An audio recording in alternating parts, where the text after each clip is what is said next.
Ponosni Brodarevci, dragi Komaranci i mještani okolnih naselja, Esselamu alaikum. Radujem se da dođem u Brodarevo. Bili smo i početkom godine. Vidite, u ovih godinu dana od muftinog preseljenja mi već 2 izborna ciklusa ostavljamo iza sebe. Pao nam je veliki teret, osim što treba da sačuvamo sve ono što je muftija Rahmetli radio na brojnim poljima, a ono u isto vrijeme moramo i da napravimo nove prodore i nova osvajanja.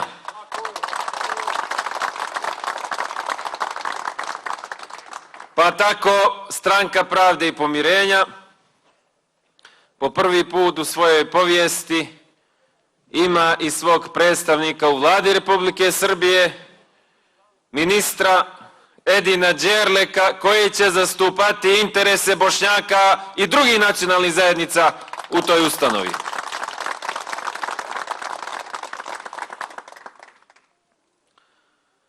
Prvi put sam bio u Brodarevu zajedno sa Rahmetli babom u onoj karavani 2010. godine. Evo nas 12 godina kasnije nastavljamo ono što smo tada započeli još odlučnije, iako Bog da inšala još jače, i inšala ćemo ostvariti rezultate na terenu i kad je u pitanju Bošnjačko nacionalno vijeće.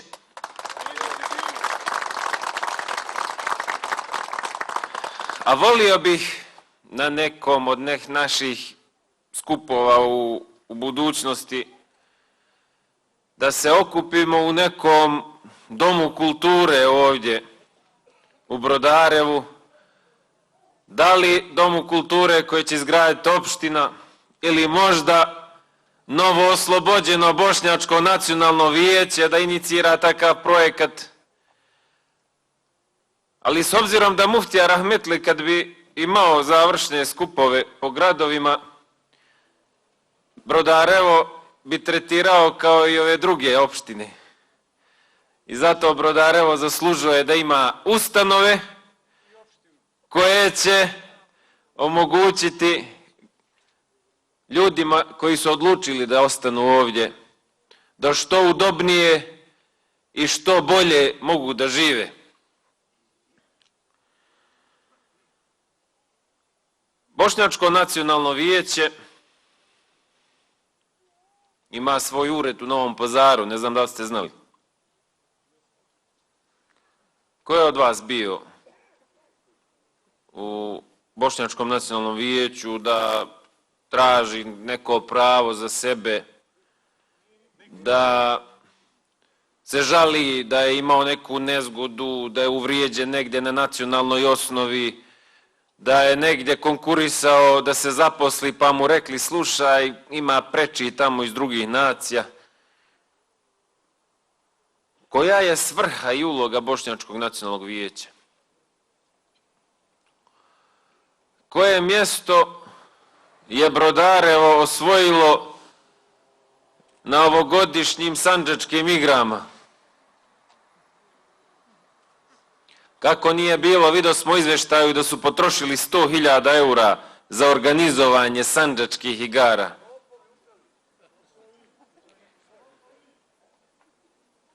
Kaže, potrošili su 100.000 eura za rad Zavoda za zaštitu spomenika kulture Bošnjaka. Koji su to spomenik kulture Bošnjaka u Brodarevu zaštitili? A u Prijepolju, a u Limskoj dolini generalno, potrošili su sličnu sumu novca za rad neke bošnjačke televizije. Na kojem je kanalu ta televizija?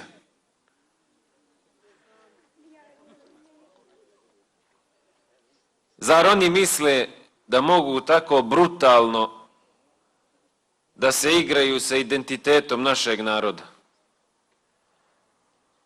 Zar je njima naš narod, Bošnjaci, bošnjaštvo toliko bezvrijedno da mogu da se ophode prema nama gore nego bi se neko ophodio prema djeci?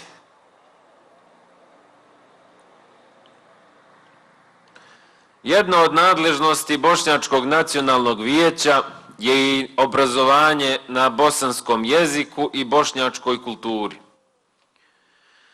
Kao Stranka pravde i pomirenja i lista čije buduće vijećnike, neke od njih vidite iza mene ovdje, ona će se zalagati da predstavljamo Bošnjake na jedan dostojanstven način. Kako? Pa onako kako nas je naučio rahmetli muftija. Vidjeli ste kako je on Bošnjake predstavljao u Narodnoj skupštini Republike Srbije.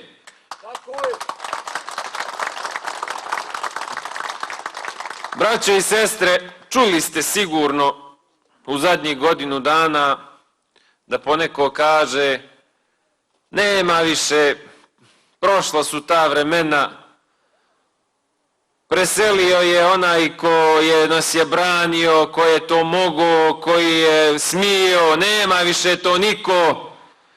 Pa ja dođu ovdje u Brodarevo da vas pitam šta da radimo.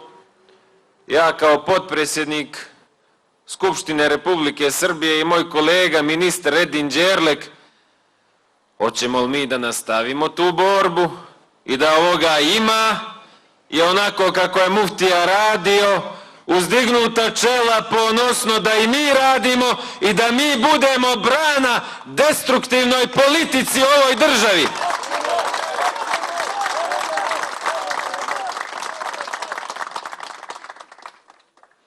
S tih pozicija, s pozicije inšala oslobođenog Bošnjačkog nacionalnog vijeća, s pozicije centralne vlasti, djelovat ćemo da popravljamo stanje na terenu. Jedan od amaneta u ovom mandatu će nam biti i da promijenimo direktora osnovne škole u Brodarevu.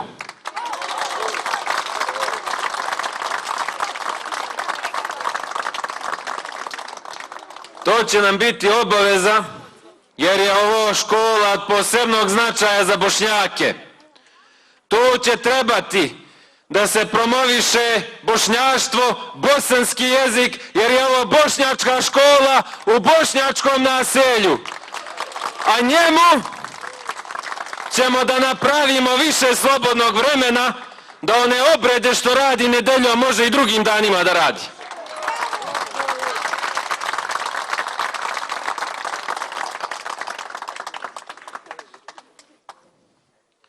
Zato, braćo i sestre, pred nama je još ovih par dana da damo sve od sebe. Mi, hvala Bogu, iz mjeseca u mjesec pravimo političke proboje i prodore.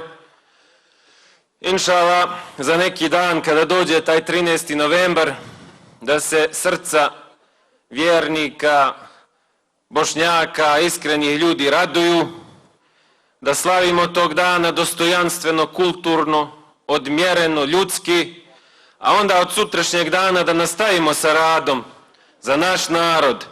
Mnogo je ovdje zapostavljenosti bilo, 100 godina. I to što je 100 godina ovdje bilo zapostavljeno, mi ne možemo ni za mjesec, ni za godinu da to sve ispravimo.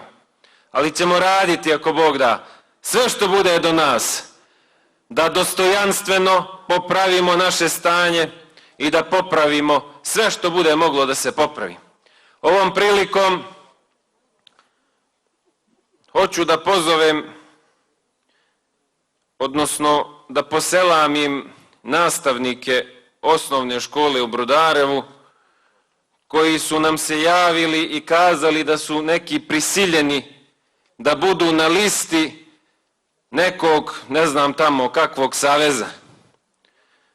Ne brinite se ništa, braćo i sestre, izdržite još malo i bit ćete, ako Bog da, slobodni. Ako vas je neko prisilio da budete na toj listi, vi znate za kog ćete, ako Bog da, da glasate. Zato, braćo i sestre, idemo ako Bog da, uzmite bajrake svoje koje ste dobili od rahmetli muftije u amanet, dignite visoko, idemo zajedno na skupu Prijepolje, sutra ako Bog da na skupu Sjenicu i preksutra završni skup u Tutinu. Brodarevo i Prijepolje su prvi skontali ovu retrogradnu politiku ove stranke koja vlada 32 godine vijećem. Ovdje je ta stranka davno protjerana, a onda je protjerana iz Priboja, a skoro je protjerana iz Sjenice, a ako Bog da u narednom periodu ćemo i staviti tačku i u Tutinu. A ova druga što je pomogla u prošlom mandatu da opstane, neću da komentarišem jer su oni svoju kampanju završili kad im je nosilac liste pobegao za Beograd. Idemo ako Bog da 13. svi zajedno, jedinstveno za Bošnjačko nacionalno vijeće, za Slobodno Bošnjačko nacionalno vijeće na čelu sa doktor Misalom Pramenković. Esselamu alaikum.